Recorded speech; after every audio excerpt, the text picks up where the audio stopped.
that backflip, though. Hey! We're recording the podcast! Shut up! Good morning to you, wherever you are, because it is Morning Subway! for January 5th, 2025. My name is Barney Burns, sitting right over there. She's giving me the New Year's side-eye over there. It's Ashley Burns. Say hi to Ashley, everybody. It's okay. You'll get the day right one of these days. What did I say, January 5th? Yes. Yeah. You're so focused on the 5. You're in your head. You're in my head.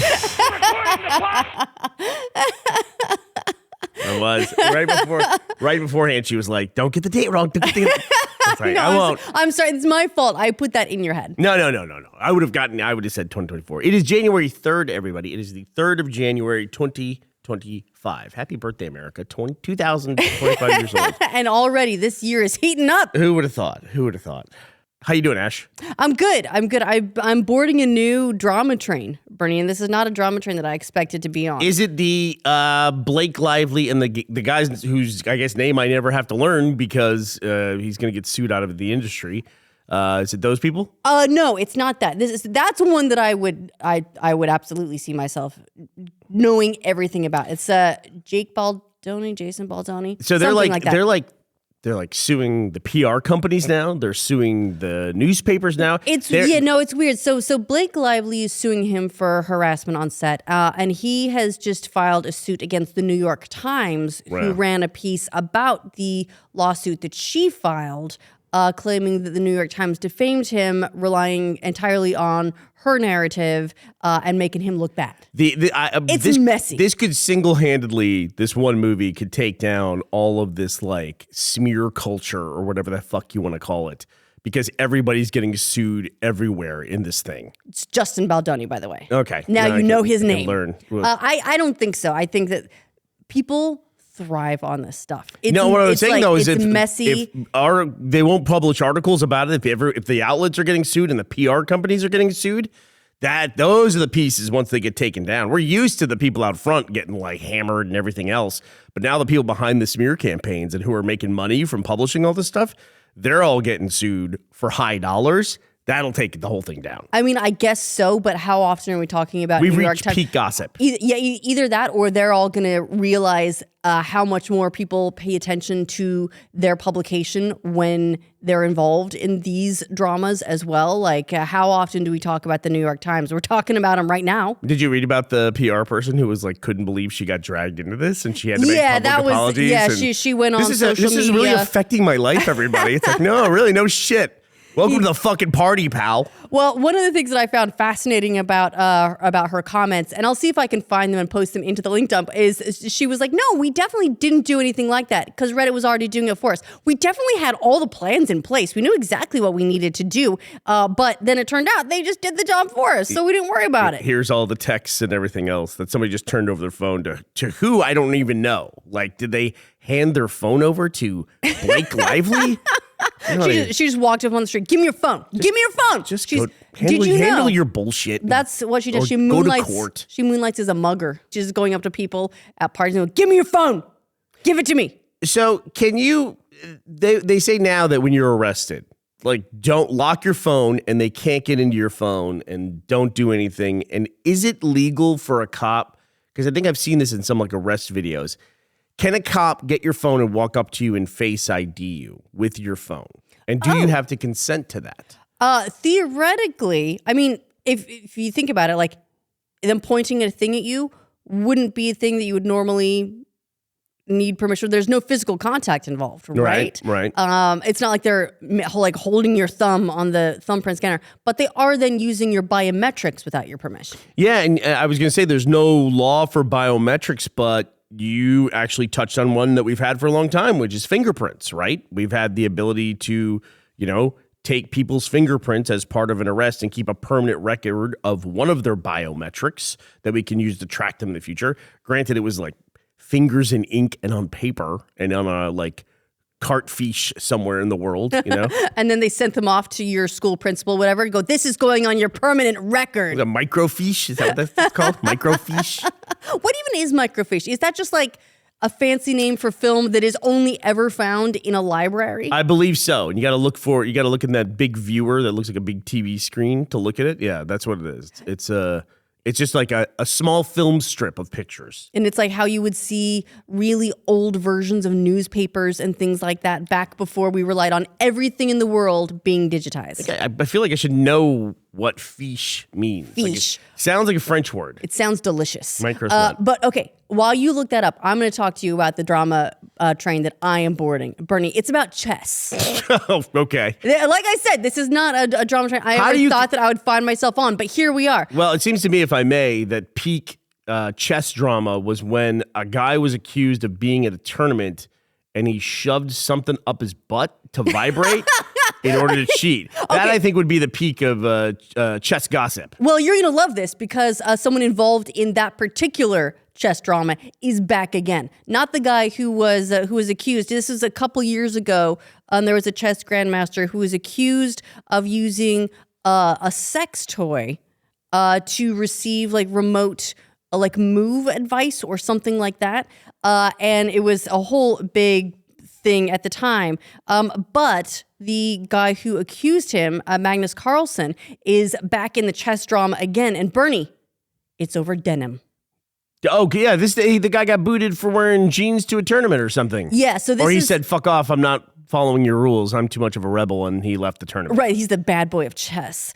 So he's like the number one player. His name is Magnus Carlsen. He's a Norwegian chess player. He's been the best player in the world for like 10 years or something like that. It's pretty amazing to watch him play. It's pretty crazy. So there's been this tournament going on, and he quit the tournament because he was wearing jeans and they said, no, there's a dress code. You have to go change. And he said, no, fuck you. I'm the bad boy of chess. And he quit. So they changed the dress code. I would do the same thing, honestly. You would quit or you'd change the dress code? Yeah, like Michael Jordan shows up to the NBA one day and he's like, I want to wear a t-shirt. And they're like, well, you can't do that. And he leaves. Then you're like, hey, let's just, why don't we try t-shirts for a little while, everybody? What do you think about that? I think that's a great idea. No, wait, come back. We didn't mean it. But so they changed the dress code and he came back and to participate further in this tournament. But now he's decided to share his title. So he was matched against, I'm going to look this up. I have it somewhere. While you're looking that up, I will close the loop on what we were just talking about. I found an article here on the ultimate guide to microfilm versus microfiche. Fiche. Everything you need to know. This is like an article, looks like from 1990s internet. This is what I got 2 sentences into this. I'm like, I'm not reading this. I'm nostalgic for the old internet, but not this old. Right. So, but that article does confirm for us, but they are two different things. Yeah, it's just it's another type of microfilm. It's microfiche. It's just really small and fishy. I don't know what it is. Anyway, you can go read about it if you want to. I'm not spending my Friday morning doing that. It's funny and it smells. Okay, so here we have. So it's Magnus Carlsen and Ian Nepomniachtchi. They nailed it. Agreed to share the World Blitz title. So they basically he left this tournament because of the jeans. He came back when they said, okay, you can wear the jeans. He sat down for the title match and they played 3 times, I think, and they had a draw each time. So now they've agreed to just share the title. Okay. They basically played to a standstill, which is actually kind of impressive. Is the person, you probably don't watch a lot of chess videos, is the person who offers their hand, that is them conceding a loss? Is that what that is? Oh, I thought you had to... In the movies or whatever, it's always someone knocks over their king, and that's how you can. Oh, that's like loss. super dramatic chess endings. This is usually it's like 2 dudes, and it's not always dudes. You know what I mean? They make a couple of moves, and then they both look at the board for a while, and one goes, "Hey, here's your handshake," and they go, "Great," and they walk away, and it's like, "Oh my god!" It's like, what happened? In that context, yes, I would say that's like great job. You played me out. I'm conceding. If I may, but I still think you should tip over your king. I think so too. They need more victory celebrations in chess. They got to keep up with Fortnite, Ashley. They got to. You need more cosmetics. You need more jeans and victory dances. Well, that and you need a lot of trash talking. You need off-field drama, like we've been seeing constantly with this with your university sports that you're all of a sudden following again for some reason. You know why I'm following it, honestly? Because of the college football game that came out this year, I think.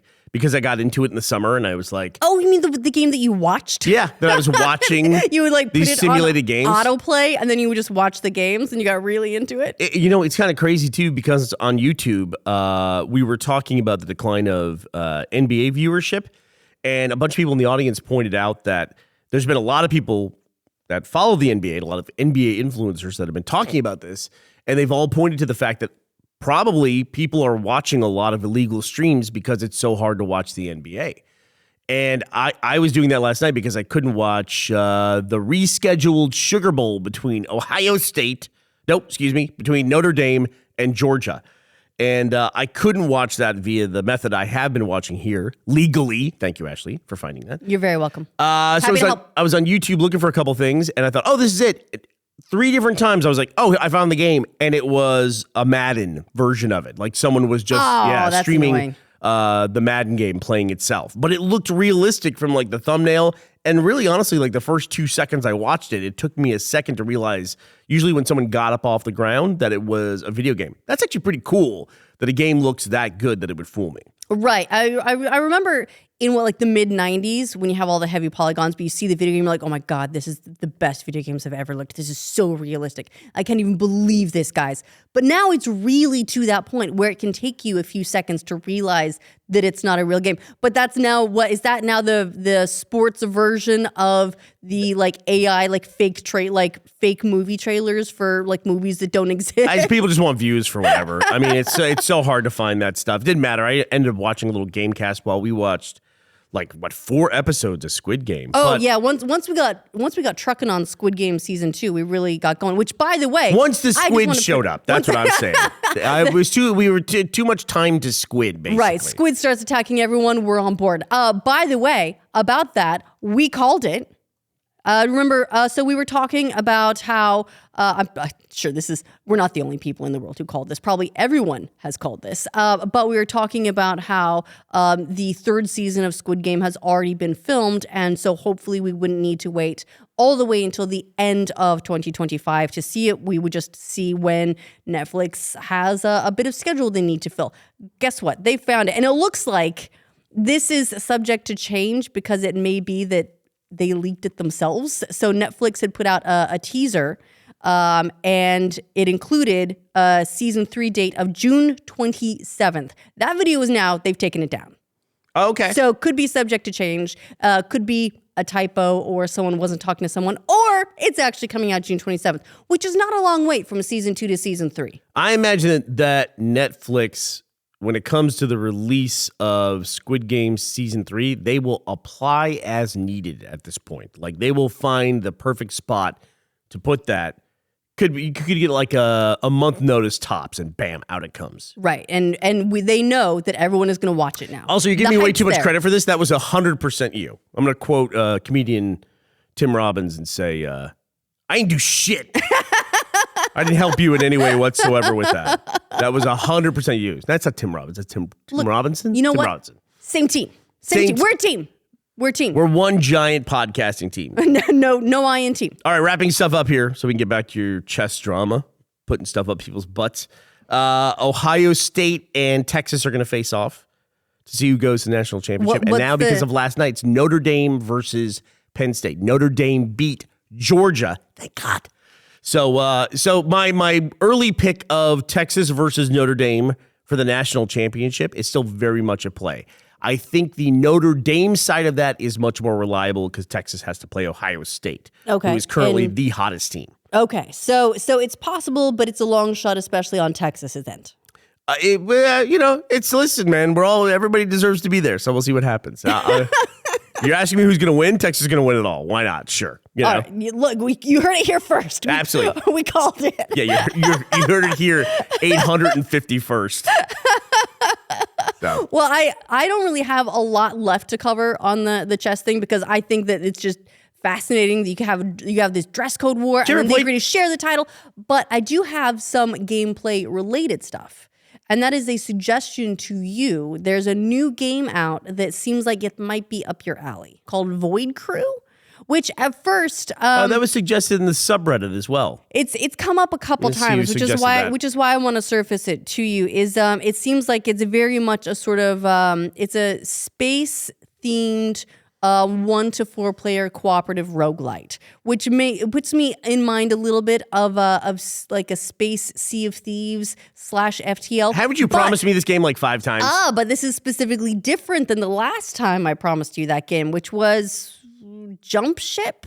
Yes. Which was supposed to be a blend of, what was it? It was Sea of Thieves, FTL, and what was the other game that's like, right, this is your trifecta, right? Like 7 Days to Die or something like that? Yeah. And so that's a game called Jump Ship, which is not out yet. I believe it's planned to hit early access sometime this year, 2025. But Void Crew is a game that has just released its 1.0. So it might be worth checking out if you're into the sort of, I know you like roguelites. I know you like cooperative stuff, Sea of Thieves, and I know you like the FTLs and all that. Yeah, the cooperative stuff is a little bit harder with the time change for most of the people that I play with, because now I'm playing at like 3 a.m. and it's 9 p.m. for them. That makes it a little bit more difficult. Yeah, but the best part is, Burnie, we've reached that special age where we have what we like to call a wake window, which just means we can't fucking sleep all through the night.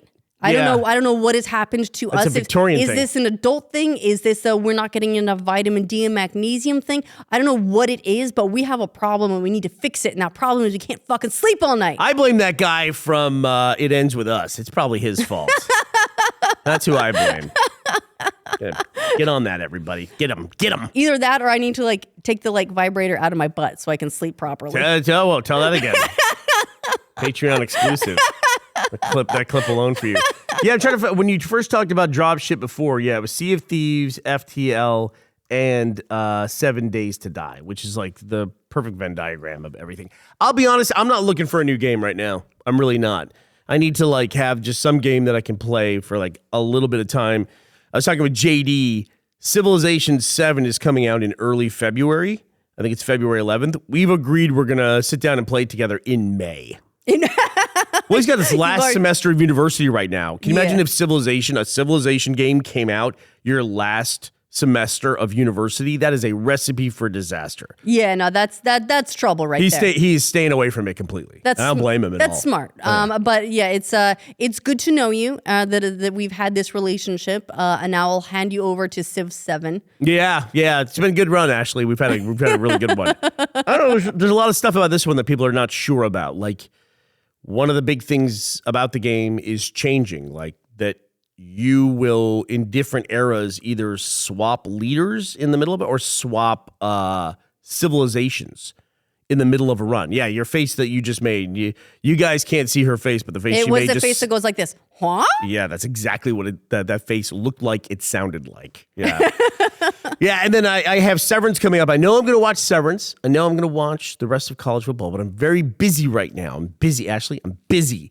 And I don't need to add anything else in. I need to be careful about what I'm doing with my schedule. Well, that's a shame because, so we talked about this yesterday with this Apple free weekend that's coming up.